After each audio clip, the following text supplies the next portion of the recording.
Hello again, folks, in 113. Today we're going to be starting the last of the three sections of material for Mat 113, beginning with part of the two portions of Chapter 5 that we haven't covered yet, right? Namely Section 5.4. If you look here on the schedule, today is last Thursday of October, the 28th. So we'll be covering 5.4, and then in the future, next Tuesday will be 5.5, right? And then we're essentially done with Chapter 5. Okay. All right. Now, as for a packet of material, it's a mixed bag of older things, just because they're relevant again, and newer things. Namely, here is this diagram about real and imaginary numbers. Right, we had been discussing the rational numbers to this point. Right now, we're going to be discussing the irrational numbers. Right, things that namely can't be a fraction. Famously, pi, square root of 2, and Euler's number. Then there is this. This is a diagram for perfect squares and perfect cubes. These are things that you see in purple here. 1, 4, 9, 16, 25, and so forth. They're good in the long run to commit to memory because if you see them, it'll help you solve problems. Just like multiplication tables would be good to know by heart, and a list of prime numbers would be good to know by heart, it would be good to recognize perfect squares by heart, from memory. Right? And similarly, perfect cubes. Right? That's one perspective of those figures. Right? And then there's more or less the opposite. The square root of perfect squares produces a whole number as an answer. Then there are perfect cube roots, all right, and fourth roots. Just if you had problems that you needed to factor, right, it would be good to have this at least as a reference. All right, you can't memorize everything, of course, but it would be good to have a frame of reference. All right. This is something that I compiled from your textbook. This is the Pythagorean theorem and a triangle for reference. This is specifically for right triangles only. Right. And then some terminology and the product rule for radicals. And so do print that. And let's see, quotient rule as well. And some examples here, I put them on the end. This is, I believe I gave you this diagram when I first started discussing algebra. Which is this. What to do, what instructions to follow when you're asked to simplify algebraic expressions versus evaluate. We're going to be dealing with potentially solving, so this is the strategy for doing that, which is basically to sort of rearrange things to one side of equals, right? And in doing so, you perform opposite operations. Right? What are opposite operations rather than the regular thing? Here's a new diagram. Right? These are the operations, right, that you might see, and these are their opposites in order to accomplish moving something over equals. Okay, and then there's two more. This diagram is for anything involving a root or radical symbol. As you see here, we could be approximating them, adding or subtracting, multiplying, dividing, or just simply simplifying radicals. And then this is the basic strategy for simplifying, which is to factor them according to the the product rule. Ideally, you would want to break up a radical, something underneath this symbol, all right, into the highest perfect square, or if you're dealing with cube roots, perfect cube root. A perfect cube that is possible, and then you'll have some leftover. Right? When you're factoring things that are not perfect to begin with, just realize you're going to get stuck with one portion of it, hopefully smaller, that is still left behind in the radical. Okay, so if you're following along, do print that, and we'll go through it. And then I'll fire up the projector here.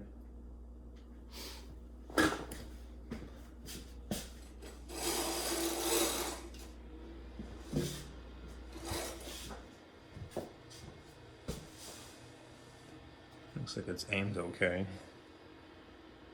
It'll reasonably well. Good. Okay. All right, let me start with this.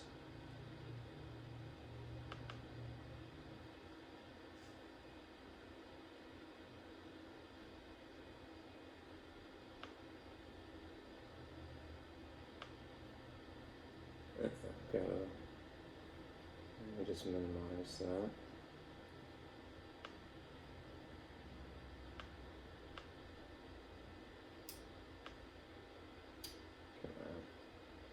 Not cooperating today.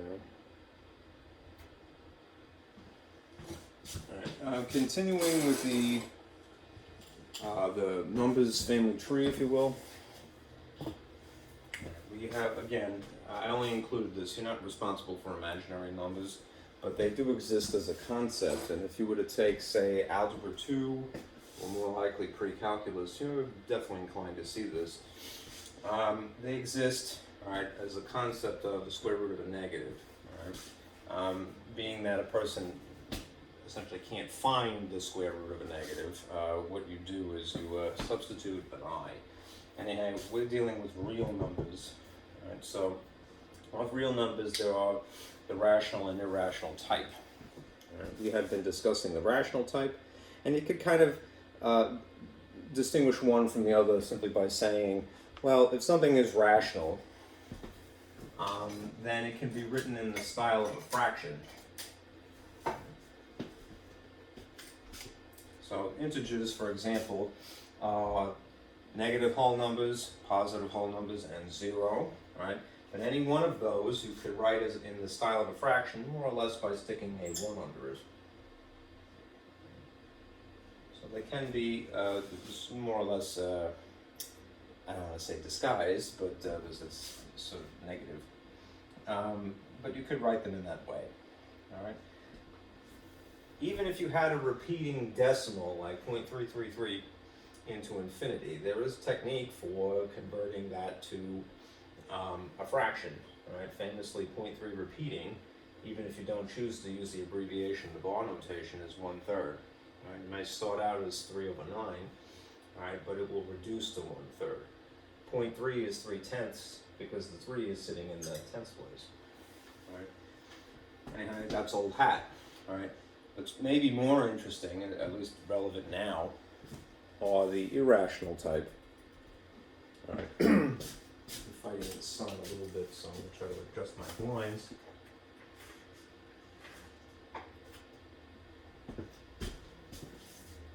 Irrational figures are things that really can't be a fraction. Right? Why can't they? Because they're non-terminating, which means they're infinitely stretching. And then if you only know that, you might go, well, what about that? All right, 0.3 repeating. Granted, but they are simultaneously non-repeating, meaning that they don't have a perceptible pattern to them. All right. So even though the early attempts in the case of pi come from trying to divide one number by another, right? Essentially write them as a fraction. It's futile, right? You can only get better and better approximates for pi. Right? That's part of the reason why we use these symbols, right? Because if you have something like the decimal 3.14159, whatever have you, into infinity, right? It's a lot less complicated when you're performing, and you're trying to solve something that involves pi by just simply substituting this symbol, right? I actually wrote this down because I thought it was interesting. There was an English mathematician, William Jones, lived in the late 1600s perhaps, all right, who was the person who popularized this, right?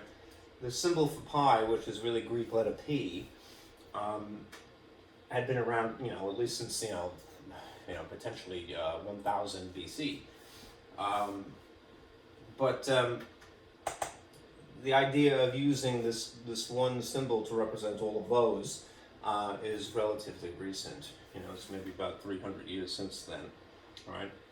Then there's another famous irrational number, square root of 2, right? 1.4142 into something into infinity. My memory serves me. I should be wearing my glasses, but I'm not.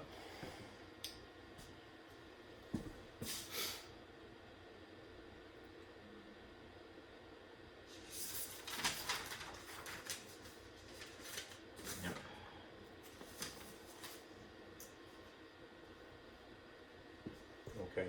And then there's Euler's number, right? Lowercase e.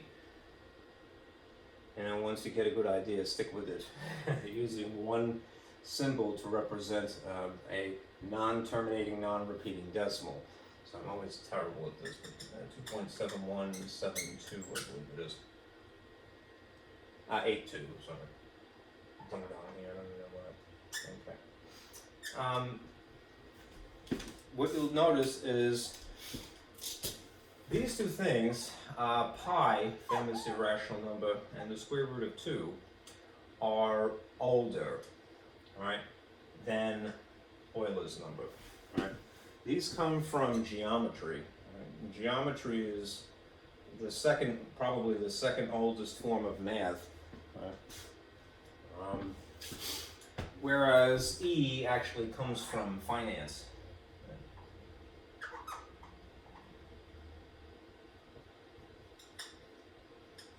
Right? It's the basis of calculus, really, among other things, but E comes from finance, and pi and square root of 2 come from exploration of geometry. Right, now, how so? You're not really responsible for E, but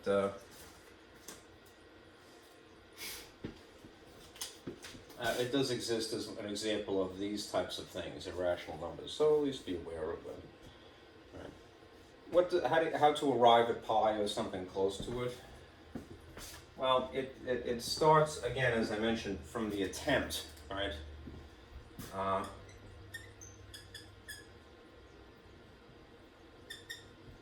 It comes from the attempt at dividing a circumference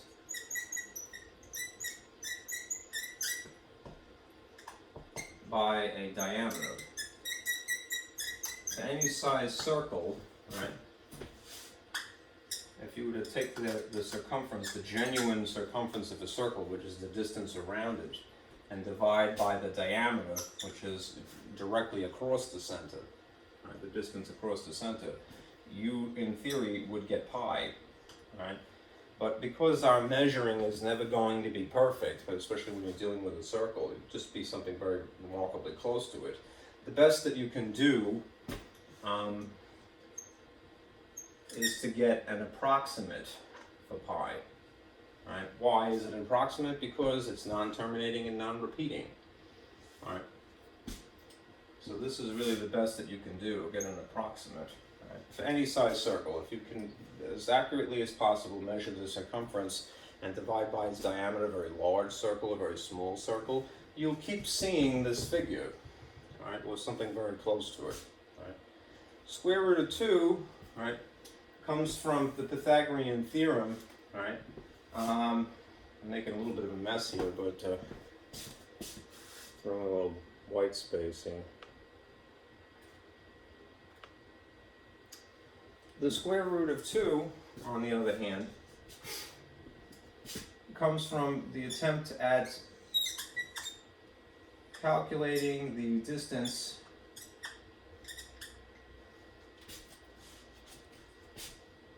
from here to here of a right triangle. This is a right triangle. And specifically, this does not work finding out the type of triangle, right triangles, and that box in the corner indicates a 90-degree angle, sort of the L shape, right?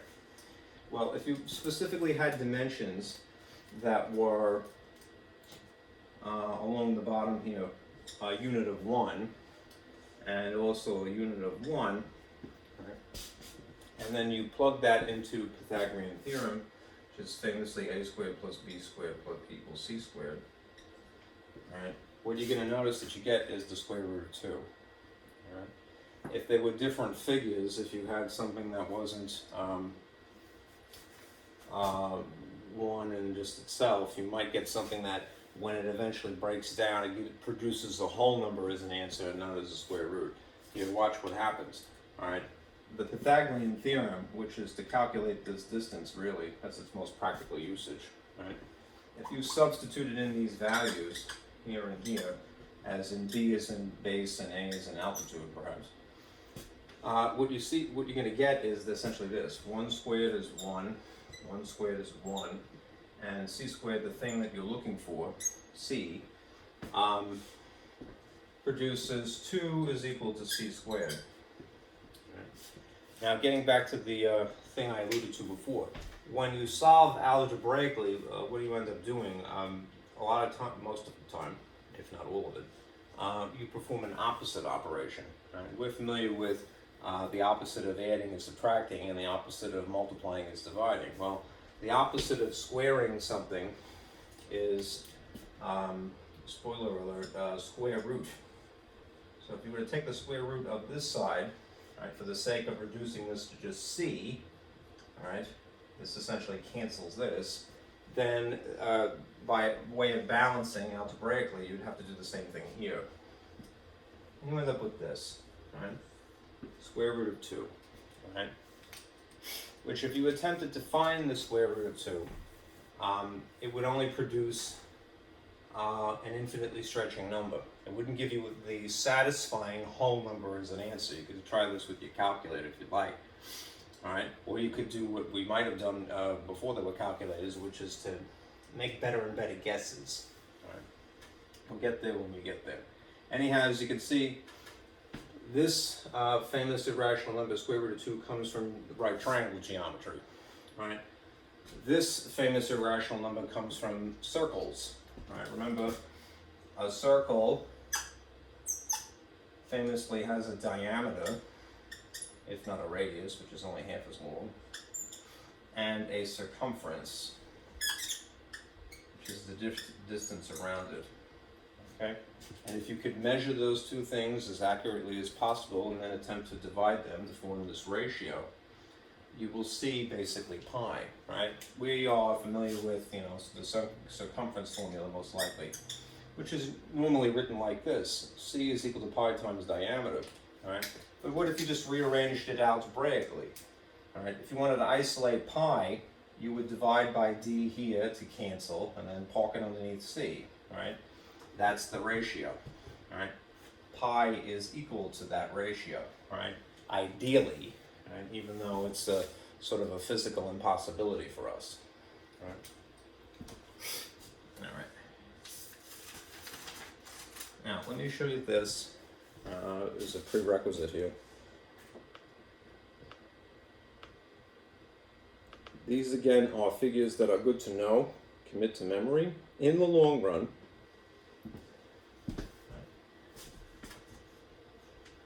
You will hear the phrase perfect square or perfect cube thrown around a lot. And where does that really originate from? Well, it literally originates from the idea of a perfect square, a literal square. What would make a perfect square? One that has, since this is the formula for the area of the square, area, remember, is, normally we write it as the length times the width, right? But if the dimensions of the square, and they would have to be by definition of the square, are in fact the same dimension, the same number, same measurement, there really is no point in giving them different labels of length and width to distinguish them. That's why a lot of times you'll just simply see side used in place of the word length times side used in place of the word width. Right? And in that event, what do you get? Simplified. Side times side is side with a little exponent of 2, right? Because it's the same, 2 clones of this multiplied. All right? So, what if the dimensions are 1 here and 1 here? The small unit square, if you will. All right, well, the outcome would be 1. What if the dimensions were 2 here and 2 here? Then the outcome of the area would be 4, right? If it were 3 by 3, it would be 9. If it was 4 by 4, it would be 16. If it was 5 by 5, it would be 25, and so forth, all right? These numbers that you see in the edge, and I hope that this is not too blurry. Looks like it's okay, all right? These numbers that you see here 1, 4, 9, 16, 25, 36, 49, 64, 81. They would be good for you to know by heart. Right? I was encouraged a long time ago, right, to know up to the 12 times tables. So 144 is 12 times 12, of course, right? But these other three are not so difficult either, right? Here's how you remember 13 and 14. They're almost the same figures, they're just somewhat rearranged. So notice that this is a 1, a 6, and a 9, and this is a 1, a 9, and a 6. They're just slightly off, right?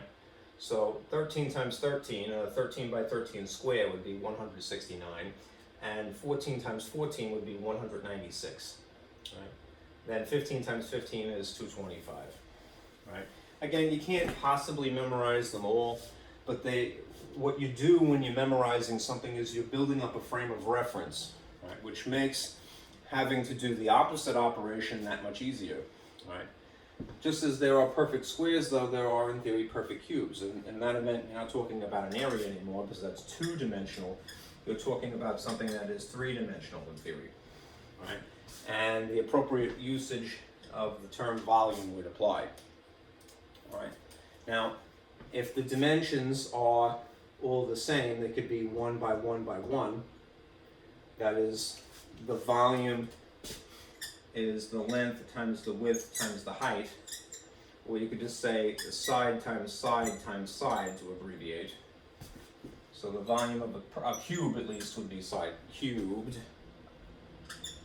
Right. And it's just the same number multiplied by itself and then multiplied by itself again. Right. Just as before, it is good to have a frame of reference. Right. These are the perfect cubes. Right. 1 times 1 times 1 produces 1 as a volume. 2 times 2 times 2 produces 8 as a volume. 3 times 3 times 3 produces 27 as a volume, and 64 and 125. This is a shorter list. Right? The assumption, at least years ago when you were doing your homework, would be that, well, you know up to 5 times 5 times 5. Right? And I don't want to just, sort of rest upon that and just be content. But at least know for the first couple of these. Right? It will be helpful to you when you have to simplify radicals of this type, Right? All right. Now, before I move on, let me just show you the flip side. Right? If this is the process of algebra, right, to resurrect this, to perform opposite operations, then what we need to keep in mind are what the operations are firstly, and then what their appropriate opposites would be. Let me just review this really quickly. All right. You've heard in algebra about expressions probably and equations, and the real distinction between them is the usage of an equal sign. If you have an equal sign, you definitely have an equation. Right? The stuff that is sitting on the left is an expression, and the stuff that is sitting on the right side of it is also an expression. That's more or less the building block versus the whole kit and caboodle, equal sign included, is an equation. Right? That's the house. Right, the building, if you will. Right? Why do we care? Why would you want to distinguish one from another? Because they ultimately follow different sets of rules. Right? Everything in math is foundational. Right? The very original set of principles, laws, rules, whatever we're taught, they never go away. Thankfully, there's continuity. We just build off of that. However, the focus will change. Right?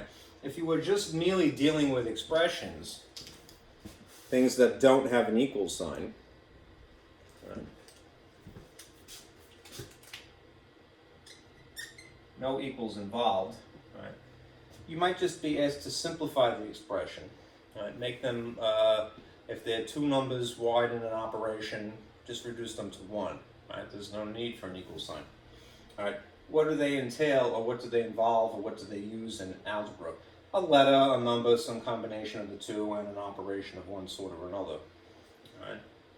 and you simplify expressions. You add or subtract things that are considered like terms. Basically, whether they're the same letter and whether they're the same degree, you can add or subtract those.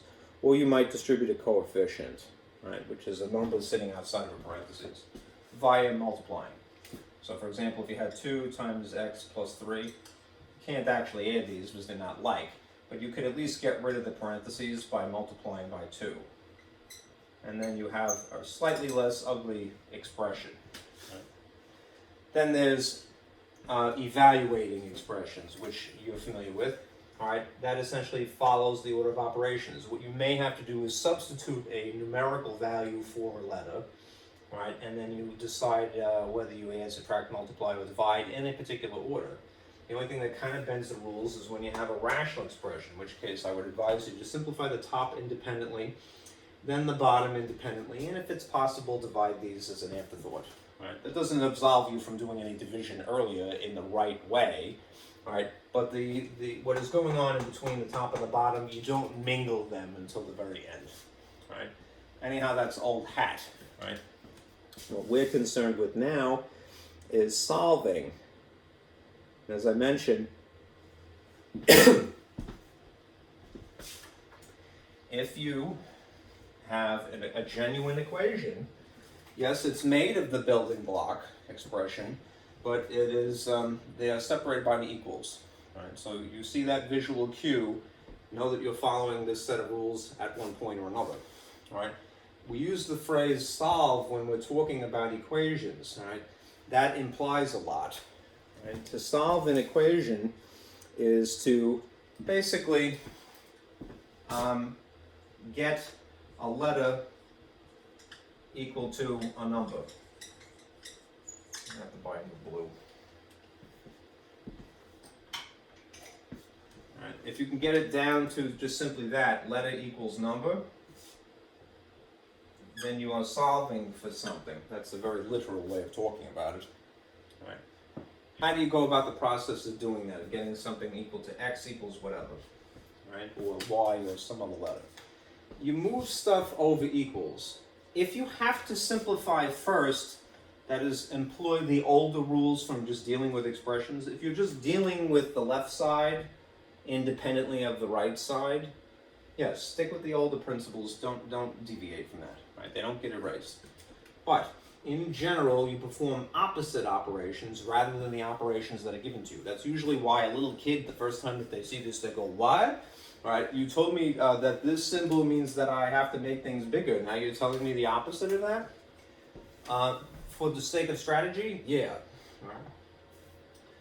What makes anything legal in math world is that you do things consistently to both sides of an equation. You do this, whatever you do to the left, do to the right. Right? You can, in theory, get away with murder in math world, right? As long as whatever you've done to the left side of an equation in the process of moving, you do to the right side as well, right? Now, what might be a little bit more satisfying is this newer diagram that I came up with yesterday, which is this. Right? Solving equations algebraically involves essentially moving over equals. Let me get this out of the way.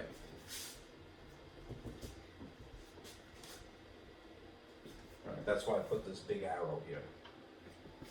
When you move something over equals, right, now the effect of that is that on one side, that is the point of origin, or the place of origin, the opposites produce more or less a cancellation effect. Right? That'll get you to the point again. If you want to reduce something to looking like this, to being just simply a letter equals a number, to say that you have solved an algebraic equation, then you want to reduce one side. It doesn't have to be the left, but it tends to be. You want to produce a cancellation effect on one side, and on the other, to make it legal, you want a balancing effect. Right? So the point of intent, wherever you move something, right, you want to make sure that it's perfectly legal by doing whatever you've done here, there, as well. Now, here are the operations summarized by their operator symbol. Right? This is understood as referring to addition, subtraction, multiplication, and division. Right? What vexes a little kid, right, the first time that you introduce algebra to them is that they go, but that means add, all right, and it does. But when you're solving algebraically, you will need to perform the opposite operation in order to move things around, that is over equals, right? If this is what you start with, subtraction, then that's what you need to do, addition. Right? What they get annoyed with is that, well, I could just figure out the answer in my head.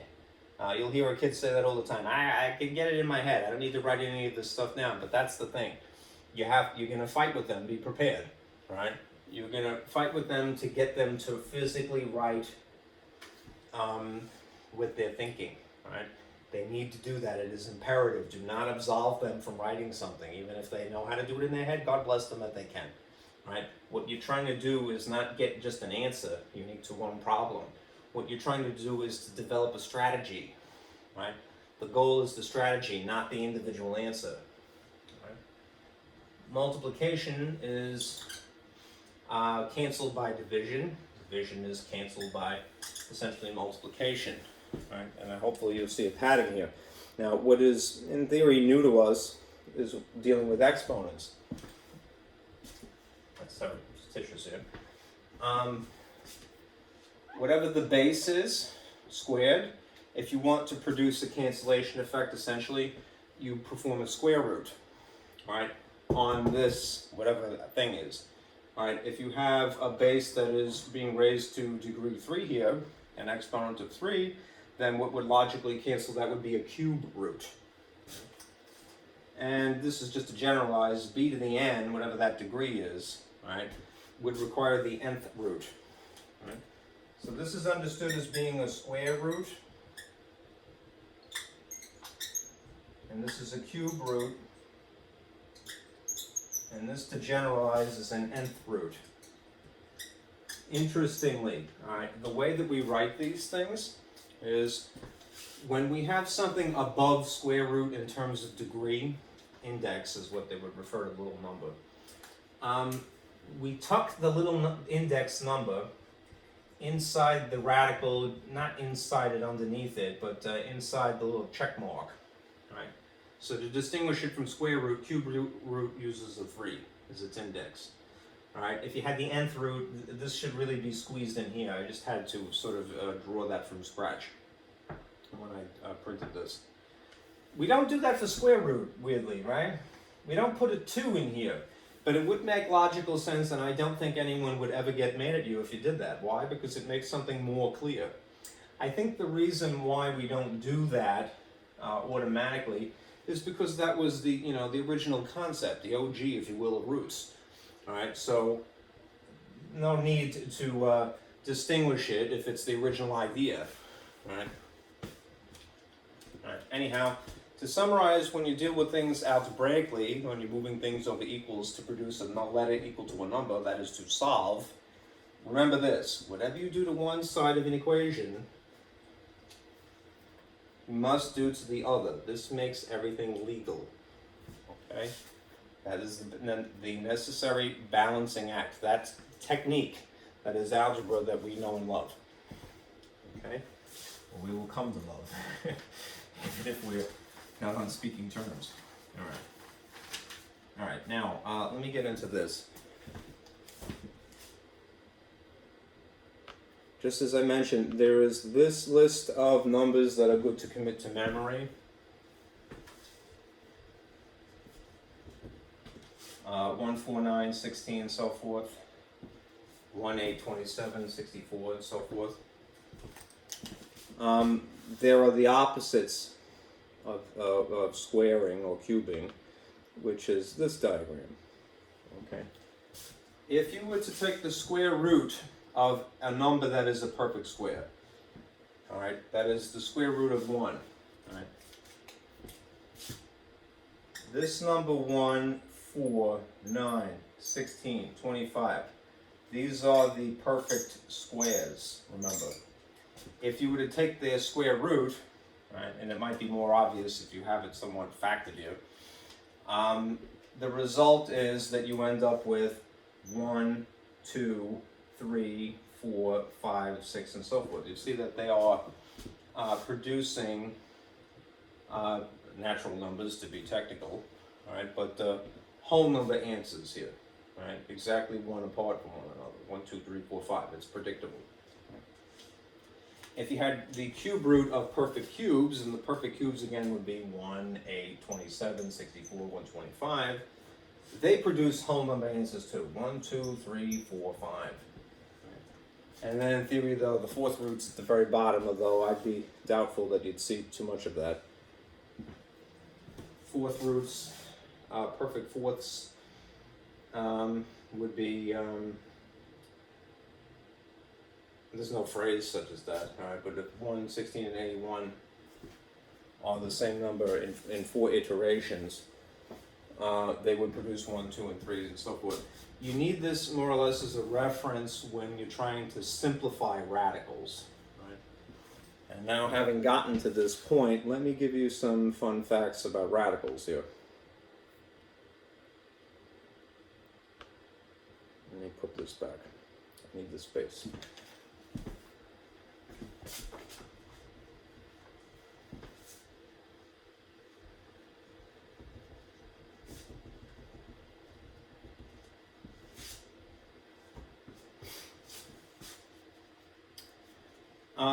A radical is some terminology.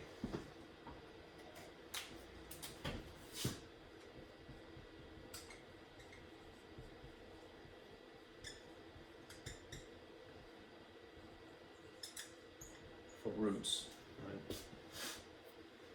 I alluded to this before, but it definitely warrants further dissection.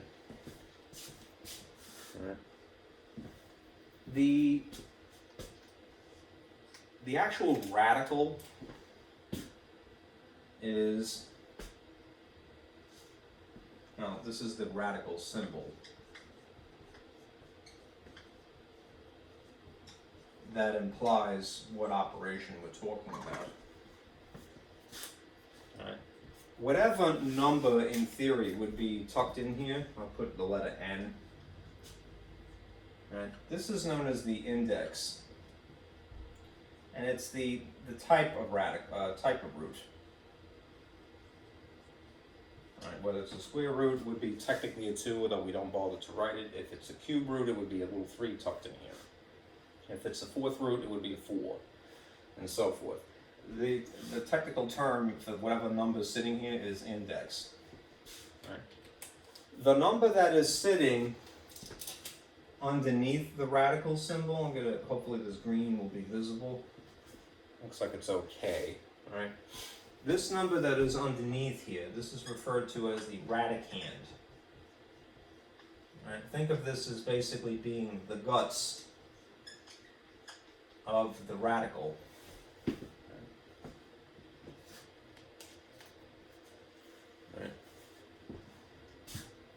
The whole thing, if you're not really specifying too much, the whole kit and caboodle is a radical.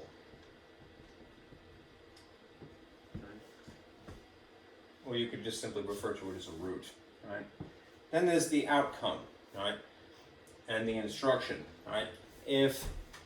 If you think of squaring, that is raising something to an exponent, as kind of an amped up version of multiplication, and this is the opposite of that, this is kind of a very specialized kind of division, if you will, right? You won't see this, but if you can imagine this situation where you're dividing by 25, and I'm just using the traditional sort of, at least in the United States, division box, where this number here that is in the quotient and this number here in the divisor are identical,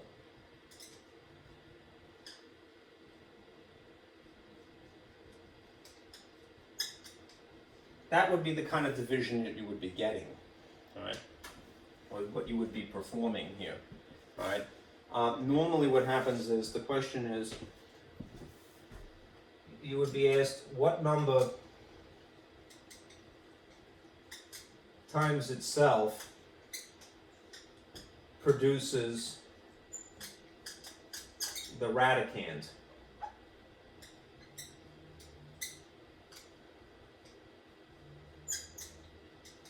In this case, 25.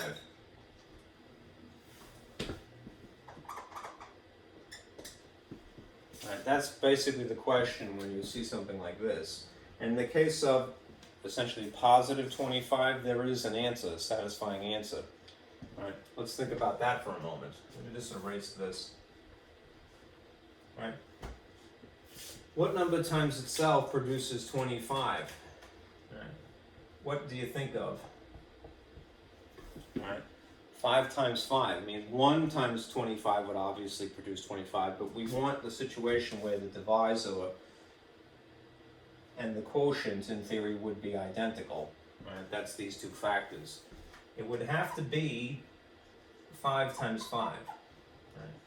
And as a result of that, one of the solutions is 5. All right. I would say one of the solutions because there is another solution in theory. Because we are now in the realm of integers, where that we are aware of that there being negative counterparts to all the positives, right, and also 0, right? We know that this is not enough, right? A positive 5 and a positive 5 would produce a positive 25, certainly. But there is another possibility, right? What is that? The situation where there's a negative 5 times a negative 5. These are identical because they are the same digit and the same sign. These are identical because, again, they are the same digit and they are the same sign. One thing that you can't do is mix and match them. All right? That's the other possibility here. All right? And interestingly, square roots essentially have two answers, right? A positive and a negative incarnation, right? Now, of these, and there's a comma there, that's a comma I swear. Of these, the one that we're really interested in is the positive incarnation, right? And that has a name as well. The positive answer is referred to as the principal square root. All right. So when you're looking for the square root of 25, as long as it's a positive 25, just assume that you want the principal square root, meaning you want the positive incarnation of this as opposed to the negative one. Yes, the negative one exists in theory as an answer, but we're not worried about that. It's not right at this stage. Okay, not to digress, but that's where the issue of imaginary numbers comes into play. Right? Imagine for a second you had the square root of negative 25. That is this negative sitting underneath the radical symbol. Right? When confronted with the question, what number times itself produces the radicand, and in this case it would be negative 25, you would say, well, it's 5 and 5, right? But what about the sign combinations, right? Is there any sign combination that is truly identical?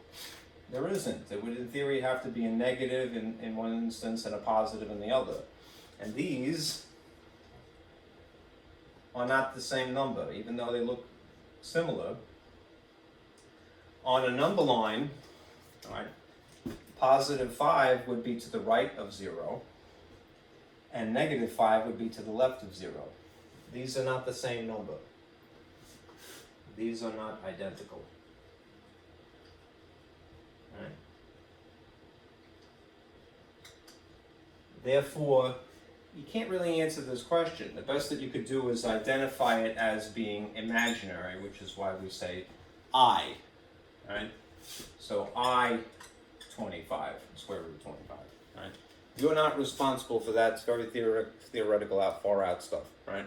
What you're concerned with is this idea of square roots primarily as being the opposite of squaring, All right, just like subtraction is the opposite of adding, and dividing is the opposite of multiplying. And the quotients, the factors that make up the radicand, they have to be genuinely identical, right? And we want the positive, namely the principal. Okay? Now here's what you're going to end up having to do in summary.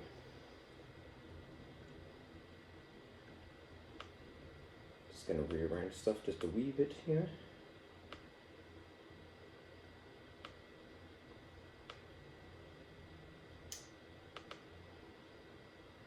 This is an overview of what you could do with radicals. And it's a bit messy, as you can tell. So let me clean this up.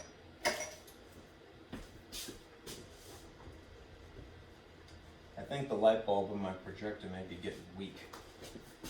I'm hoping that it lasts me this semester, otherwise I'm going to have to run out and buy a new projector or bulb. So I should do that. Before that becomes a problem.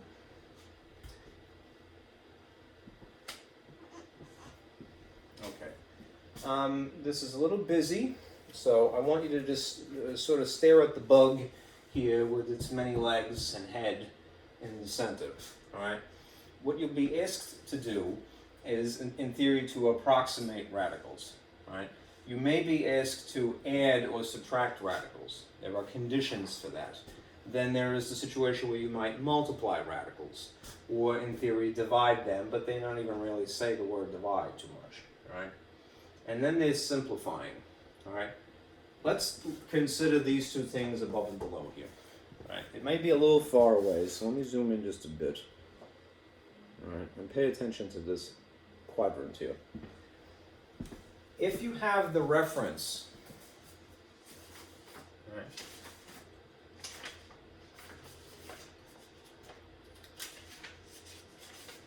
I'm struggling to find. Course. If you have the reference for what are perfect squares, what are perfect cubes, whether it's written in this style here, or perhaps more intuitively, this style with the radical symbol, right? When you are asked to approximate, which is not to get the exact answer, remember that, right? An approximate is not an exact answer. Pi, as understood as being 3.14, is merely an approximate. It's not the whole thing. All right.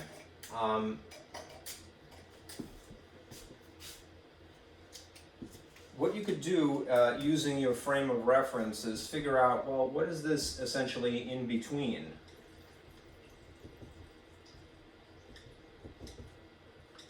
What is this in between? All right. So, for example, I put it here. The square root of 20, right? You could use a calculator to get a very good approximate. That's all that a calculator can do, all right? Type in the square root of 20, all right? And then hit equals, all right? And it will give you a very, very highly precise approximate. But just realize that the approximate is not exact, and it never will be. All right? Well, what you would do is you'd say, well,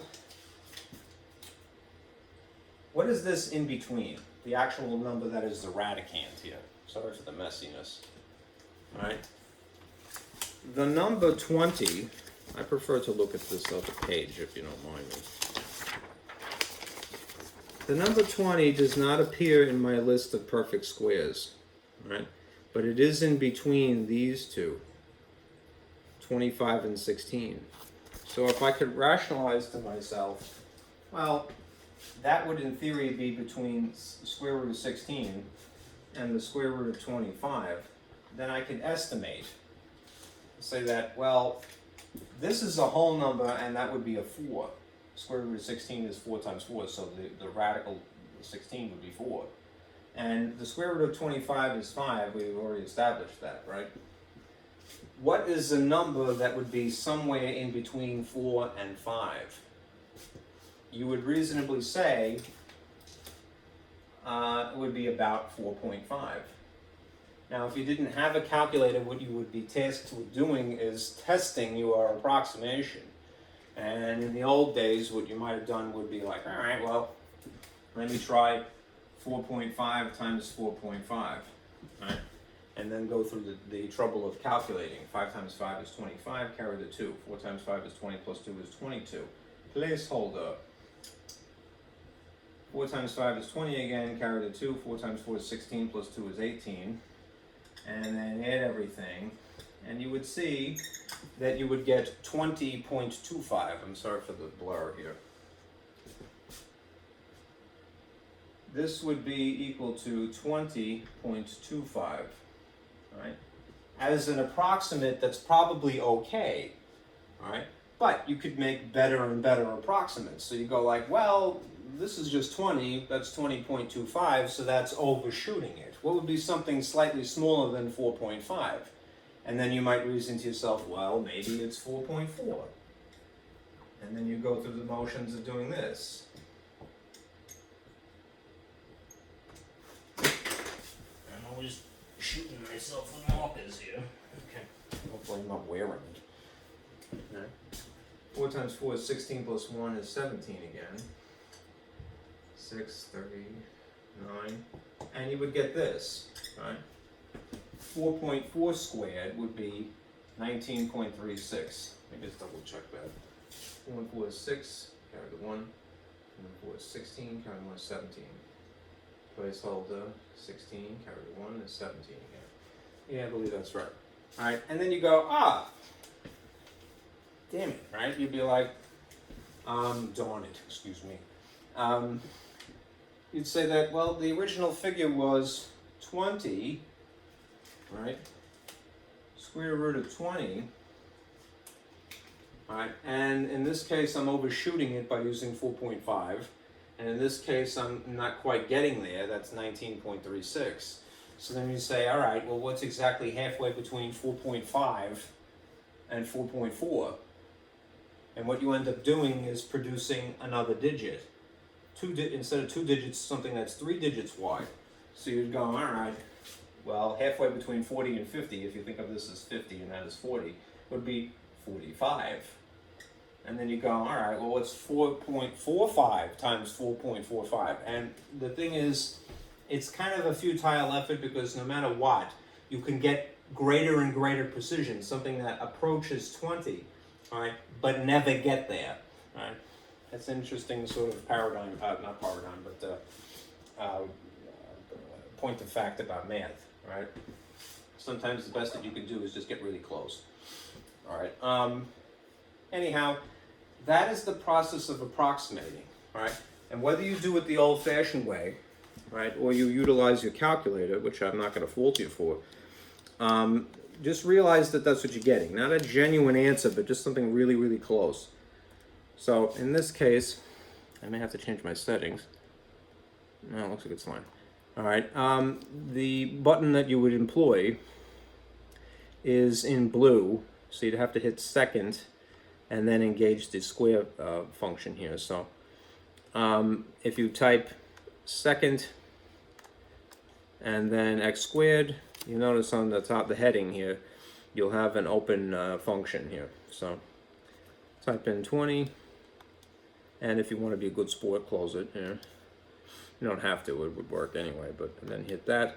And then you see it would end up to having this very high degree of precision. All right, 4.472 135955, right?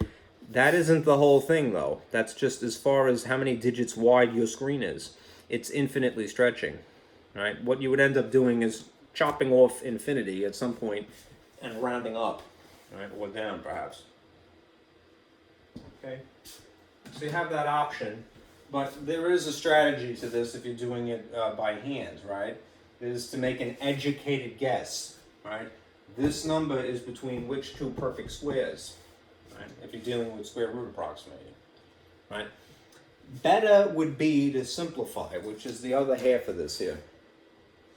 This may be immediately gratifying, however the rounded number is never exact, even via a calculator. Simplifying radicals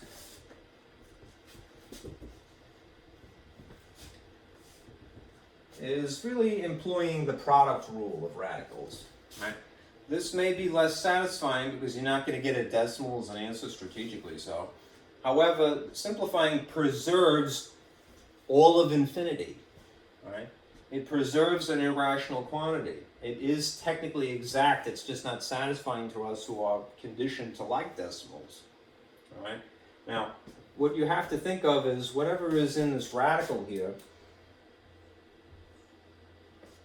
think of it as being the product of two distinct parts. All right? All right. In theory, if you're dealing with square root, you want, in the first part, the first factor, you want the highest perfect square possible as the radicand. Then whatever leftover you have. You may end up with a prime number, which would be kind of ideal. Or you might end up with a composite number like 6, which it would be impractical to bother factoring further, right? Anyhow, you want, even if you didn't start out with the highest perfect square possible, but sort of something that did work, don't be satisfied. Keep trying to break down the leftover until you can't, right? If you go for the highest, the genuine highest to begin with, then it's sort of like using the GCF when you're simplifying fractions. It does it basically in one shot. You won't have to keep factoring. All right. Now here's the example from before. If you took the number 20 and you thought about it in terms of its perfect squares, all right. Notice that 20 does not appear in this list. All right. It is in between 16 and 25. Instead of doing that, instead of going, all right, what is it in between? Think about factors of 20. And there are quite a few, right? There's a little thought balloon here. There's 1 and 20, and 2 and 10, and 4 and 5. Which of these pairs, all right, would have in fact the highest perfect square possible? All right. 1 is a perfect square, but if you use it, you're stuck with 20, all right? 4 would be the better choice, which is why I would go for that, all right? And the leftover that you would get would be the other factor that works in tandem with 4, namely 5, all right? What is the square root of 4 by itself? That is, what is the identical factor that produces the radicand of 4, all right? It would be 2, right?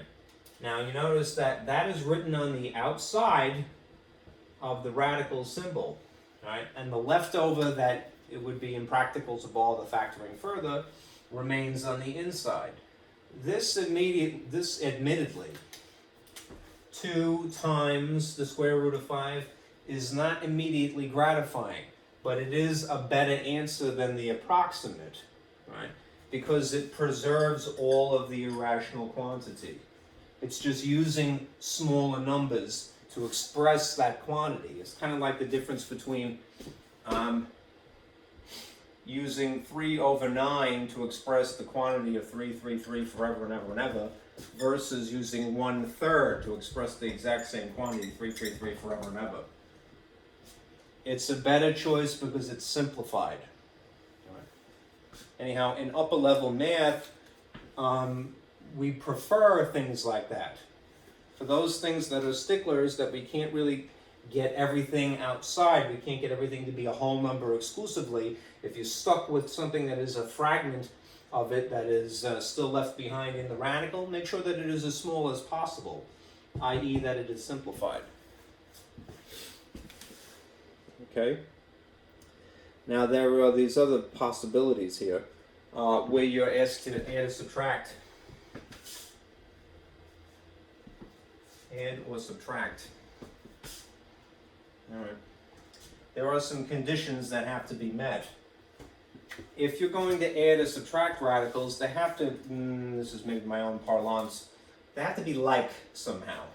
All right, just like in order to add fractions, they have to be like denominators.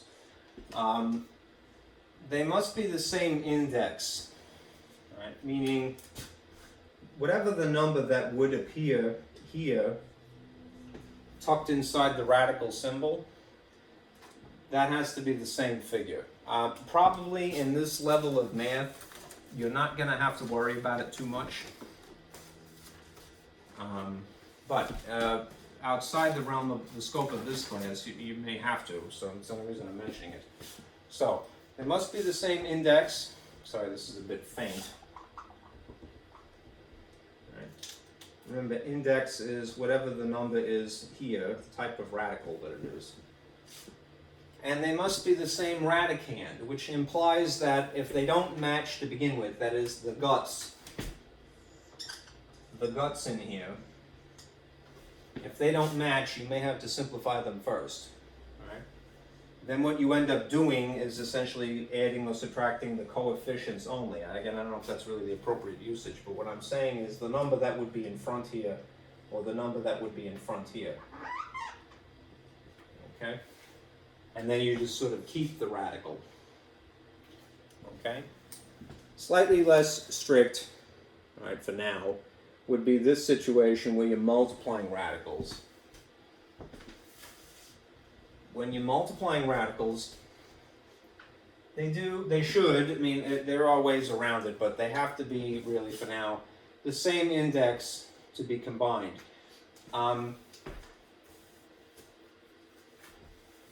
That's really the product rule up in this corner here. This is the product rule. Taking something and breaking it into two distinct parts, but in reverse. All right, that's a square root, that's a square root. So you can actually multiply the guts and put them back if you wanted to go the other way. All right. Again, they for right now really have to be the same index to begin with, meaning they both have to be square roots, so they both have to be cube roots. There are, again, ways around that, but it's for upper level math to worry about, not here. All right.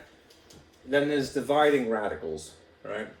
They don't really call it that so much in the second half of this, but the quotient rule is very similar to the product rule. That is, that you could take something that is a fraction, more or less, underneath the radical symbol and break it up into two parts. Why? Because one or the other one may end up escaping the radical, right? It tends to be the bottom one in this level of math, right? For those situations where it really won't work, whatever the bottom is, that it's not a perfect square, there's this other technique known as rationalizing denominators, right? In a nutshell, what you're going to do when you rationalize a denominator is you're going to merely, I'm going to get rid of that, merely change the appearance of something, not the overall value. You have to kind of get over that. I know that it's hard for all of us, myself included, all right, to look at something and go, hey, they look different, they're not the same, all right, but they might be, all right, if you consider things not as individual parts, but the entire thing. That is to see the entire forest rather than the individual trees, if you will. All right. In a nutshell, what you do when you're rationalizing denominators, and you won't have too many complicated problems like this, is that you're really kind of duplicating whatever the denominator is here at this stage, and then writing it as a numerator as well. All right. Why? Because that produces a convenient ratio of 1. All right. The value of this duplicated denominator made as a numerator as well, something over itself, is really the amount of 1 overall. And if it's the amount of 1 overall, what's 1 times anything? It's not changing the value of something, it's changing its appearance. All right? Okay, so let's do some examples to reinforce this now, because we've gotten the overview.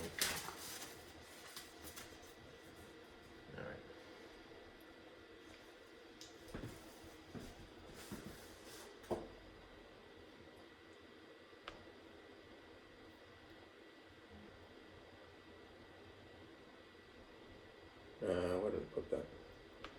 There you go. Let's do some examples now.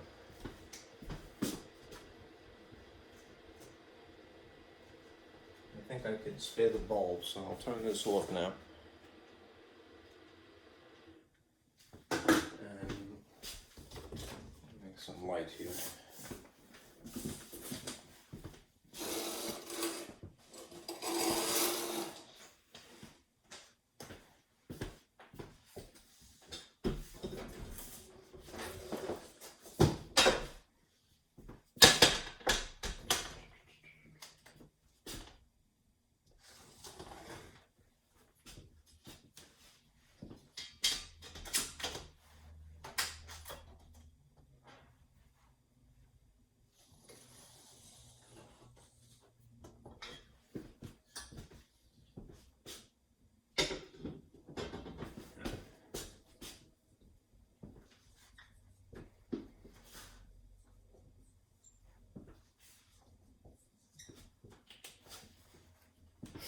All right. If we were asked to simplify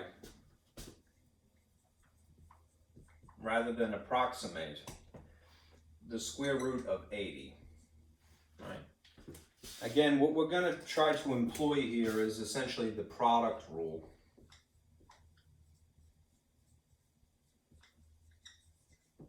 Right?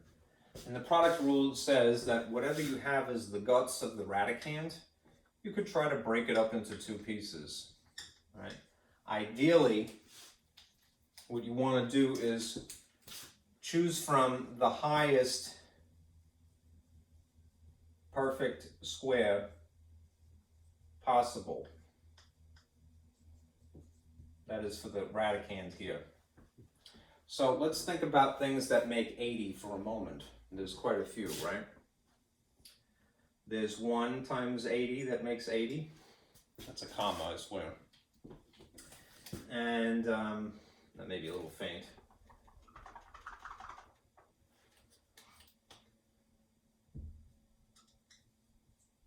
Two times 40, right? It isn't divisible by 3, so I know that that's not going to work with 3. But 4 times 20, certainly. And it ends in a 0, so it's 5 times something. It's 16. And then another my 7 times table. 7 times 11 is 77. That's too short. 6 isn't going to work because 3 doesn't work. Let's see. 8 times 10.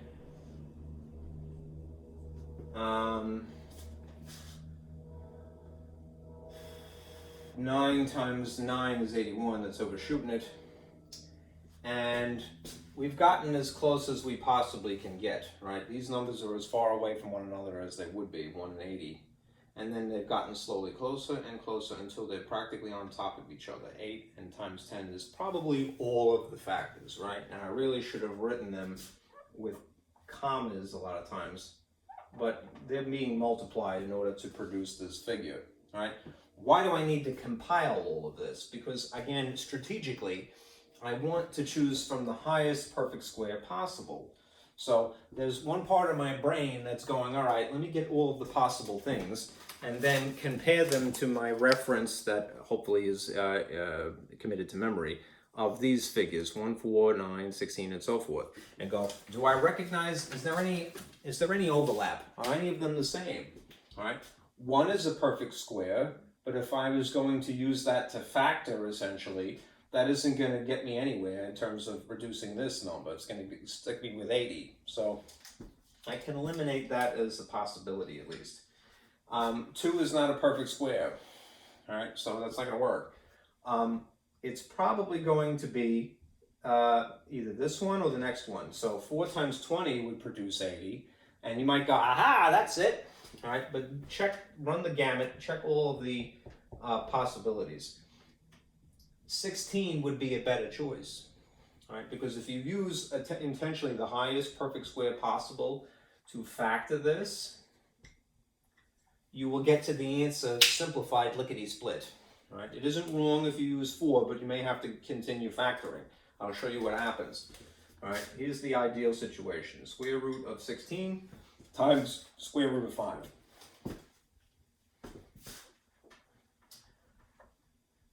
What is just the square root of 16 by itself? This would escape the radical as 4, all right? And then you're left with 5. So the simplified incarnation of 80 would be 4 times the square root of 5. And that would be the best answer, because it is preserving all of the irrational figures, digits. All right. Now, let's say hypothetically that you went with this one, 4 times 20 instead.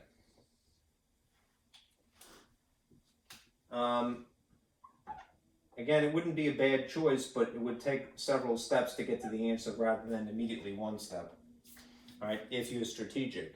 So if I went with 4 times 20, all right, this would escape the radical as 2. All right, but the leftover here would have to be broken down further, right? And we kind of know from dealing with the square root of 20 earlier that this is indeed factorable, right? This itself would factor into 4 times 5, right? And then this thing would also spit out a 2. So the things that are on the outside recombined would be 4, 2 times 2, and the leftover at this point would be the square root of 5. Right? How do you know that 5 is basically finished?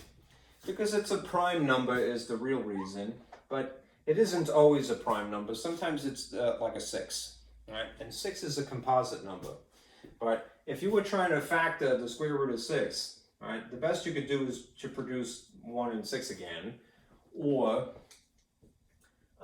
2 times 3, and neither of them is going to factor out, right? Square root of 2 is a famous irrational number. Square root of 3 is another famous irrational number, 1.7, whatever it is, all right? So even though this is a composite figure, it's better summarized as one thing rather than two things, all right? So the short answer is, how do you know when you're done when you have a prime number? But be aware, there are times when you have a composite that would be impractical to bother with, right? And you begin, if you do enough problems, you don't even think about it. It becomes second nature to you. Go, like, yeah, I know it's finished. All right? So start out with that. Look for prime as the leftover. Okay? And then beware that there are the other occasions where you have something crummy. Okay. All right. Now, what about this situation? Right, where you have to add or subtract.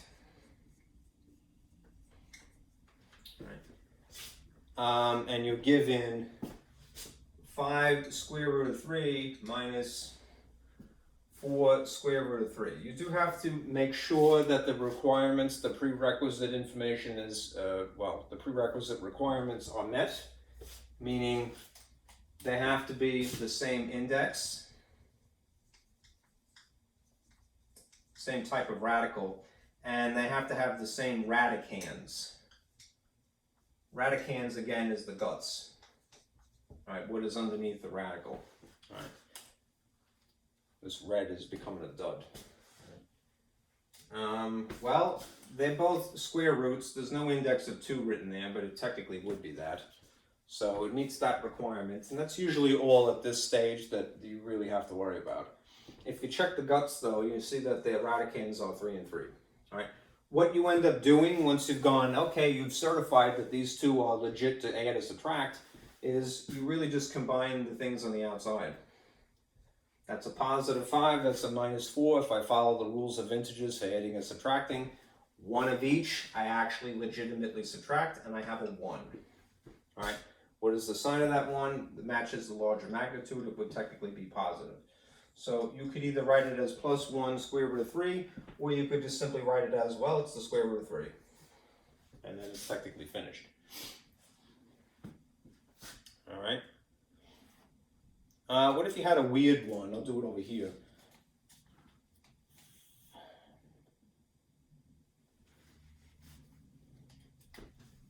Five square root of 3 minus the square root of 12.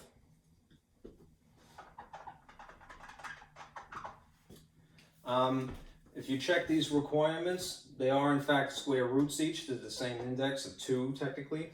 But if you notice, the guts are not quite the same. This is a radicand of 3, and that is a radicand of 12. So in an instance like this, you'd have to factor this, right, to try to hope that it will match. Right. In this case, you don't necessarily have to go for the highest perfect square possible. What you want is something that matches this. So it coincidentally is, but consider the things that make 12, right? 1 and 12, 2 and 6, and 3 and 4, right? There is a pair of factors that I could factor this 12 into that would leave me with a square root of 3. So strategically, that's the one that I'm really after, all right, regardless of its relationship to 4. All right, now, what is the square root of 4 by itself? It's just 2. So that means that the end result of this is 2 square root of 3 minus 5 square root of 3. And now I have the ideal situation. All right? They have the same index, they're both square roots, and they both have the same radicands 3. So just do positive 5 minus 2. And in that instance, you get positive 3 square root of 3. Okay? Let's do a multiplying one.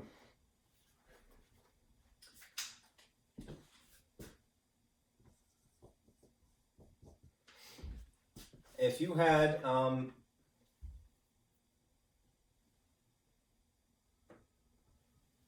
the square root of 3 times 27. All right, ideally you would like this to be simplified. Remember, that's kind of the overarching rule here. Is best. Well, let's see what we have. 27 is not a perfect square, so we really wouldn't bother factoring it. But what we can do is more or less recombine these, right? They are the same index,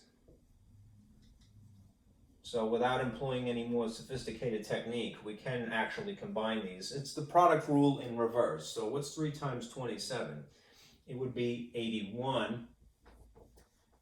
Now, if what you end up with, 81, is something that you recognize as a perfect square, and it would be at the very bottom, then go the whole 9 yards. In other words, simplified is usually best. All right, so that would just be 9, all right, positive 9, the principal square root. All right, let's do a slightly more ugly one.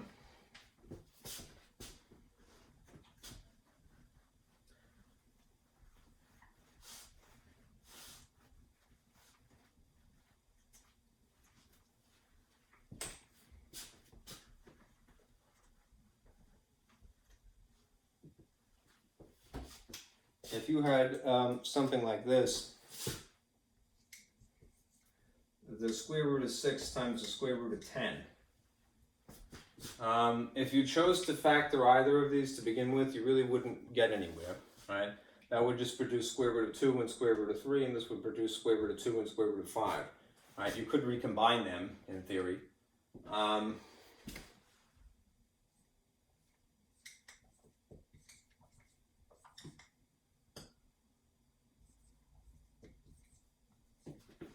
If you did that, it's not wrong, all right? These are all being multiplied. So in this quasi-factored tree here, recombining these would produce the square root of 4, and recombining these, that was supposed to be blue, would produce 15.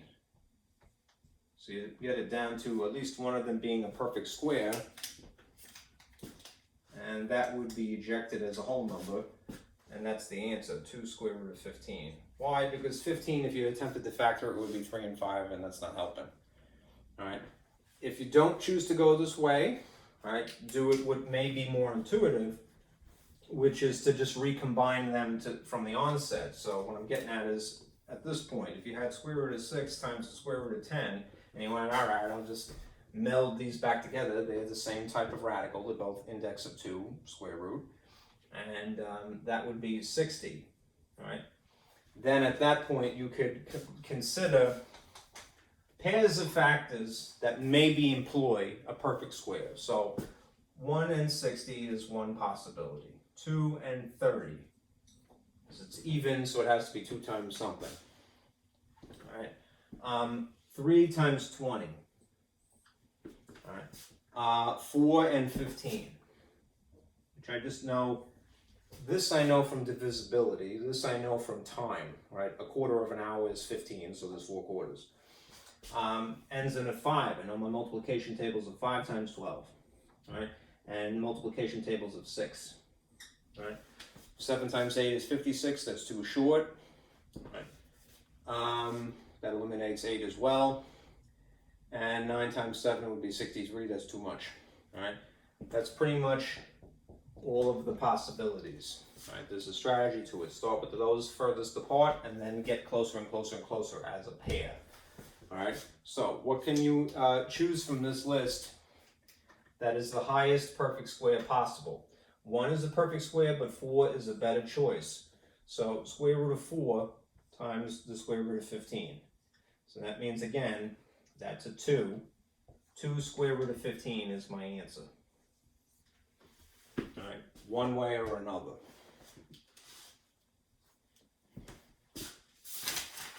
All right, let's do some dividing, and then we'll do rationalizing, and then we will stop.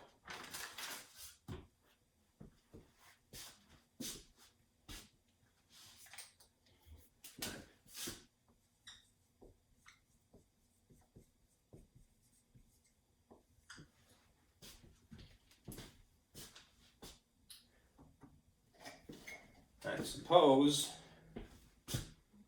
you had 75 over the square root of 3. Now, in a similar situation to multiplication, right, you do have to verify are they the same index.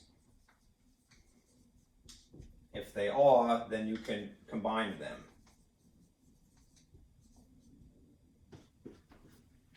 Right. This is a square root, this is a square root. If it is to your advantage and you only know what having done them a lot, then you could in fact go, yes, that's a square root, that's a square root. So according to the quotient rule, I can blend these back together into one fraction. Why would I bother doing that? Because once they're on the inside together, like you would see like so, I could do the actual division. And how would I know that would be to my advantage? Because I know from dealing with money, namely quarters, that 75 cents is really 3 25s, right? So that would reduce this to the square root of 25, which is just 5. That's kind of crafty, right? What if you had something that is a little less obvious, though?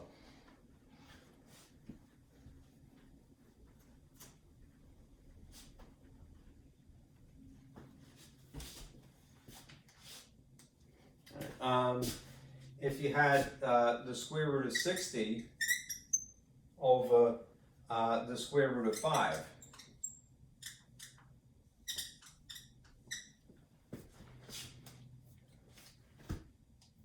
If you run basically the quotient rule in reverse, they're the same index, so you can combine them according to the quotient rule. If you recognize, this is again another reason why it is very good to commit to memory multiplication tables, because you might go, these look oddly familiar together, right? As if I've seen their wedding. I was invited, right? Math wedding. This would work, recombining them as an improper fraction of 60 over 5 together inside one radical rather than independently in 2 of them, all right? What is 60 divided by 5? Well, it would be, let's see, 12, right? All right, now you might be content with that, all right, but remember, always try to simplify. Try to go as far as you possibly can with anything. So in the case of 12, when you investigate, you will go, well, there's lots of factors of 12, right? 1 and 12, 2 and 6, 3 and 4. All right. So which of these involves a perfect square? Those technically, but 4 would always be the better choice. So square root of 4 times the square root of 3. And what do you get as a result of doing that? This escapes the radical as 2. And you're left with 2 square root of 3 as the ideal simplified incarnation of this problem. All right. Now let's get into rationalizing.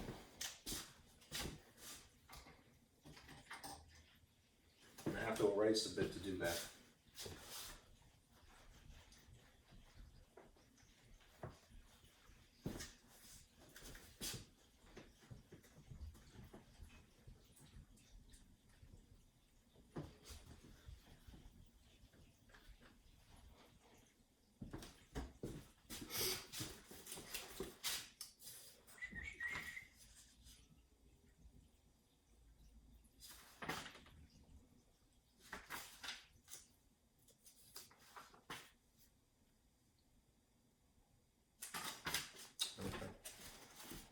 All right, here's a strategy to rationalize.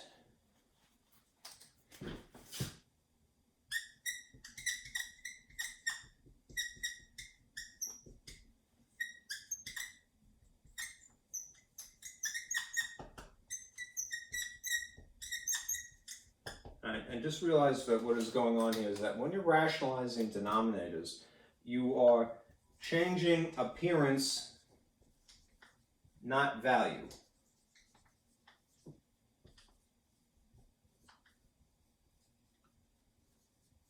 Overall. So it's totally legal. It just is this is sort of a technique borrowed from the time before calculators, when it would be very cumbersome to have a radical in a denominator.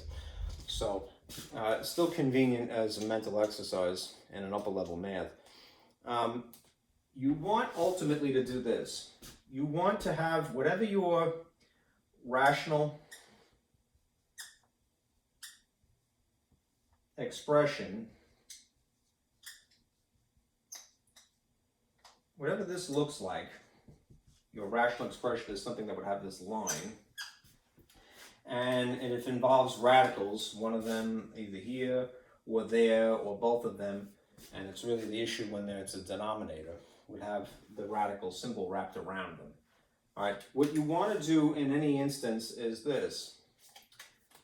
Multiply by a convenient ratio of 1. A convenient ratio of 1 is something that equates to 1.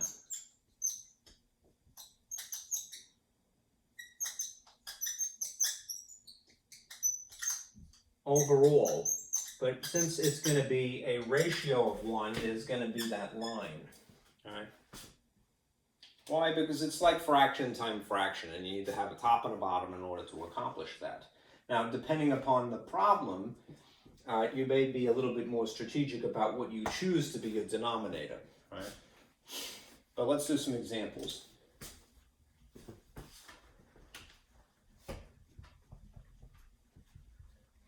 In upper level math, you like say algebra 2 or pre-calc, right? You might be a little less reliant on always duplicating what is here, there, and there. But that works at least right out of the gate, right? You start by copying the bottom. All right, it's not always strategic to do that, but it works when you're dealing with square root. All right, if you had a cube root, you got to be a little bit more careful. All right, but you're not going to see that in this class. So here's an example.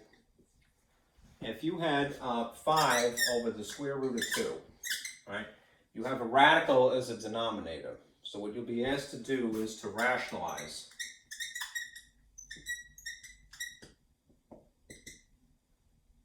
To remove the radical in denominator. Essentially, you're just going to rearrange this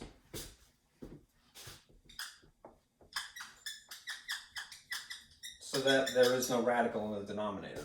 All right? How do we do that? By multiplying by a convenient ratio of 1. Again, why do you do that? Because multiplying by 1 does not change the value of things overall. So, let's multiply by a convenient ratio of 1. This ugly thing times 1 is still going to be this ugly thing. All right? This may be different looking. All right? Now, if it has to be a ratio, that means that there's going to have to be a top and a bottom that equates to 1. All right? Again, this doesn't work 100% of the time, but at this level of math, it probably will.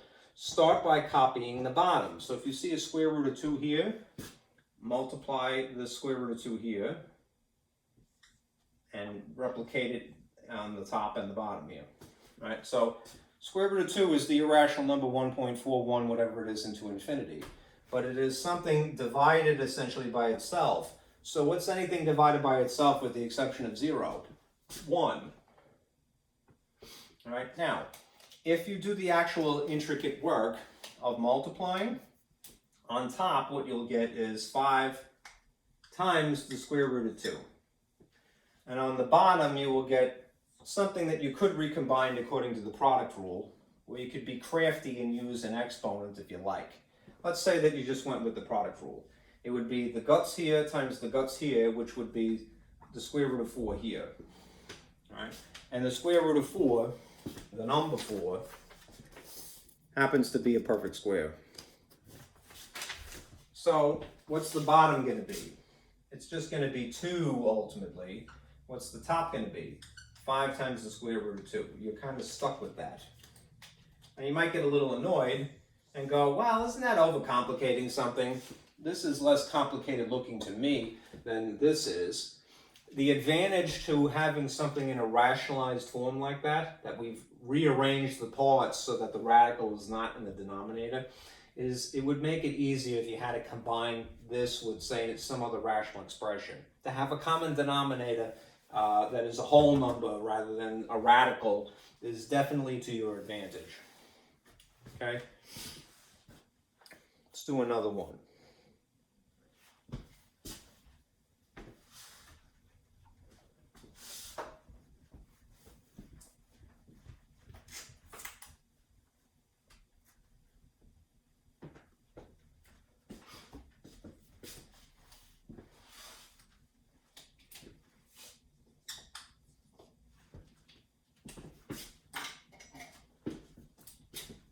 If you had 5 over the square root of 12, that writes so much better. All right, and again, square root, of 12, and we want to rationalize to remove the radical and denominator. Again, we're just going to change the appearance of it. If you could verify with your calculator as before. 5 divided by the square root of 2 will produce some decimal number. This figure, 5 times the square root of 2, divided by 2 will produce an identical decimal number, right?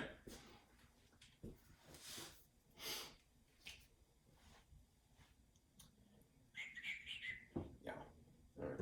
All right. Let's do this. If we're going to multiply by, all right, a convenient ratio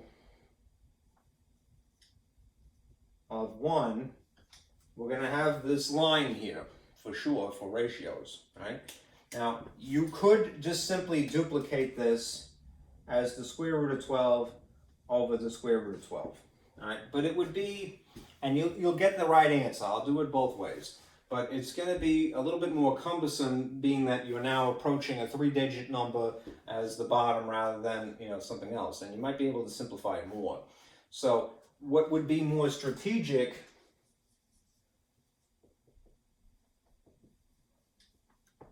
would be to take this and combine it with a convenient ratio of 1 that isn't just replicating this. It does work pretty much 100% of the time, but it might get a little hairy. All right. Think about perfect squares. All right. If you have in your mind a list of perfect squares, and you simultaneously know your multiplication tables of 12, you can elect a better figure than 144, which would be the result here. you could try to rig the situation so that you get something a little bit smaller. So here's some multiplication tables of 12, right?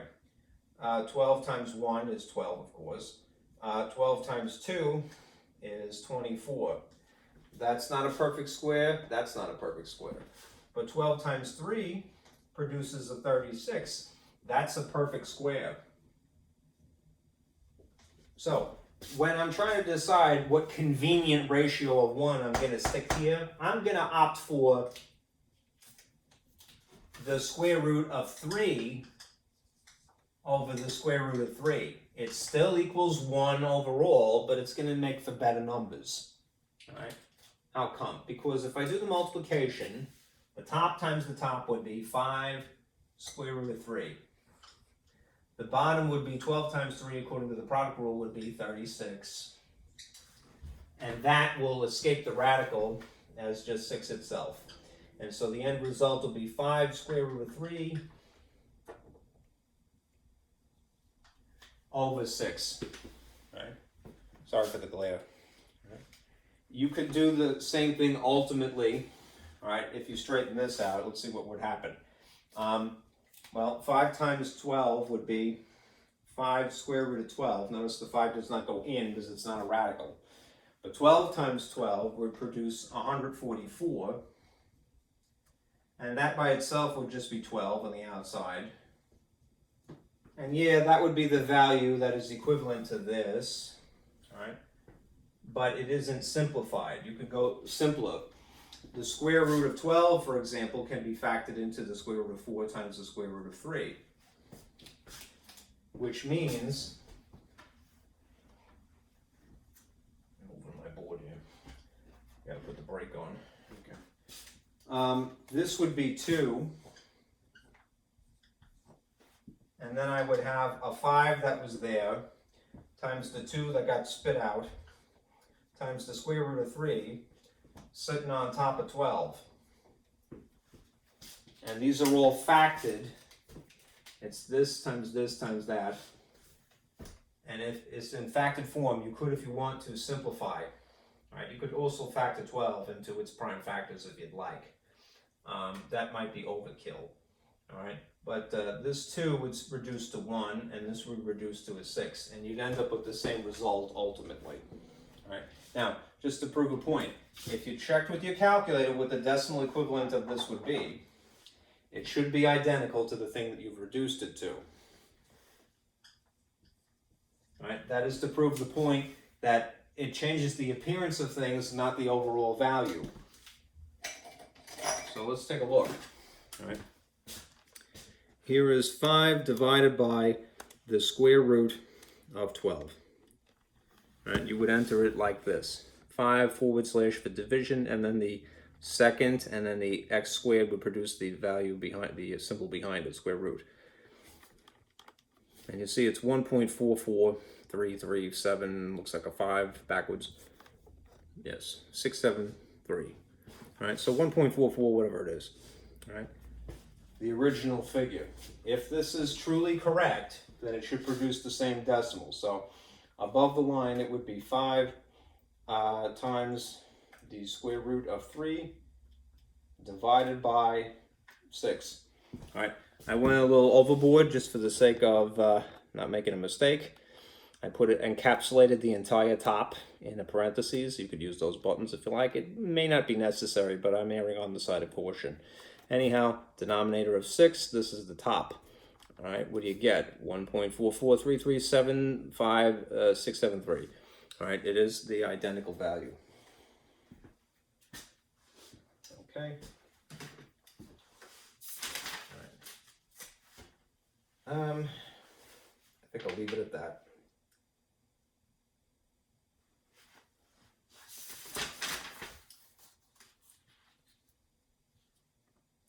All right. Well, you know what? Let me just add this. Right. I don't think it's going to come up immediately, but I did sort of touch upon the Pythagorean theorem. So you have that from your textbook in the packet, but just to dissect it a little bit, it'll be more important when we get to chapter 8, which is really second semester, would be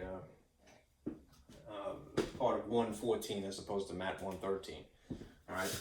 The Pythagorean theorem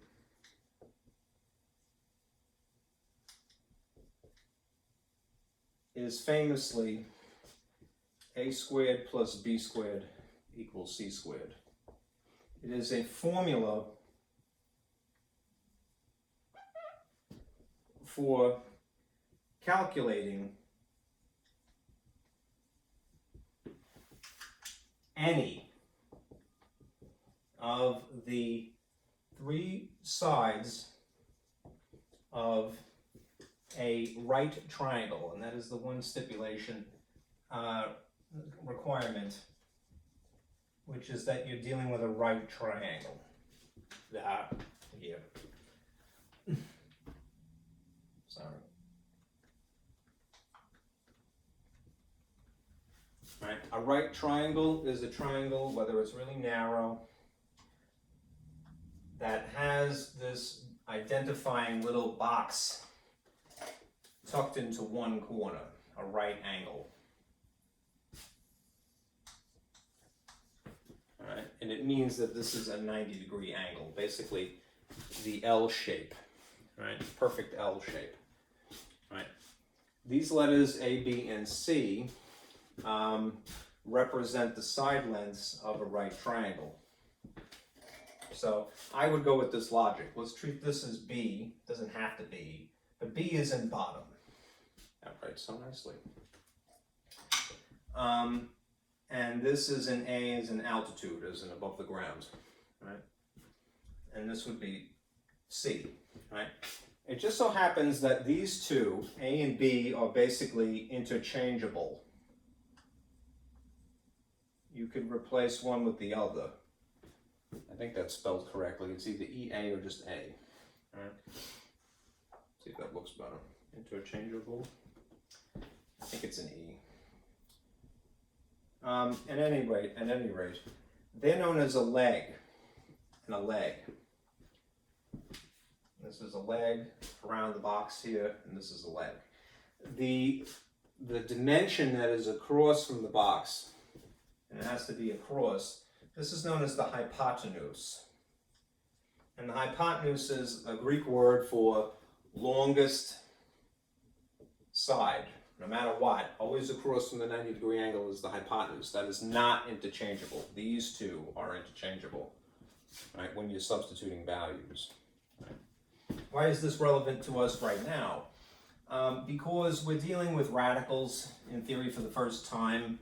You've probably, seen them in high school, but they didn't come up as an issue, right? The more satisfying problem is when you get a Pythagorean triple, or one that produces a whole number as an answer.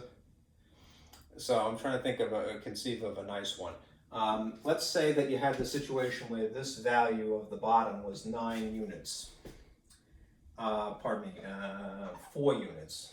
And this value of the altitude here is 3 units. All right, let's figure out what the length would be in theory. I could put the 3 here in the formula, or I could put the 4 here in the formula, and it wouldn't matter because those 2 legs are the same type of thing. They're interchangeable, really. But I'm going to stick with the logic that I have here, which is that this is 3 squared plus 4 squared. And this is the thing that we're looking for, which is c squared. My red is dying here. Remember, when you solve algebraically, right, you want to get the situation down to letter equals number. And right now what I have is an expression plus an expression equals a letter. And this letter is being squared, it's not just c. All right? What we're going to do is we're going to try to simplify, employ the more basic techniques, order of operations, what you see is what you get, to reduce it to one thing. And then, only then, as an afterthought, apply algebra. Right? You do arithmetic before you apply algebra. If you had the choice between adding and squaring, you would do the squarings first because they're higher order in the order of operations. 3 squared, remember, is an amped up version of multiplication. It's the thing times itself. So 3 times 3 is 9, and 4 times 4 is 16. And this is still c squared. All right. Again, before I get it, start performing algebra, opposite operations, I'm going to stick with what I have here. All right. 9 plus 16 would reduce to 25. And then I still have c squared. Now, as a kid, you might go, done. Right? Why? Because you see a letter, and then you see a number, and then you go, finished. Right? We've met the goal here. But it is degree 2. Right? So we want it to be simplified down to just the letter c, not c squared. Right? Remember from earlier in the conversation, right? How do you simplify algebraically? How do you solve algebraically? Perform opposite operations. So, the opposite of adding is subtracting, the opposite of multiplying is dividing. What is the opposite of squaring something? It would be square root. If this was a cube, then you would use a cube root. If it was an n, it would be an nth root. All right? Whatever you do here, do to the opposite side as well. All right? This essentially induces the cancellation effect. Because the opposite operations, they cancel. That leaves you with the letter. That is the radical. The radicand, the guts are exposed. All right? Letter is C, doesn't have to be on the left. All right? And then whatever the outcome of square root of 25 is, which is 5. Okay? Again, that's really a lesson for geometry, chapter 8 stuff. But it does tie together a lot of different things that have been, broached today. Okay? So be aware of that. Let me stop here and just remind you of a couple of fun things. And I'll end it. Okay?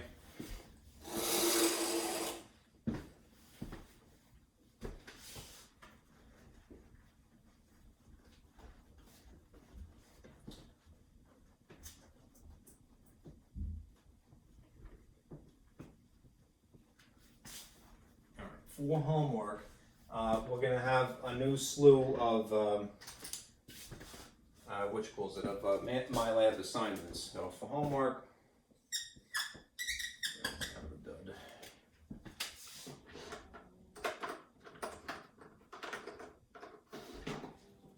all right, you want to do section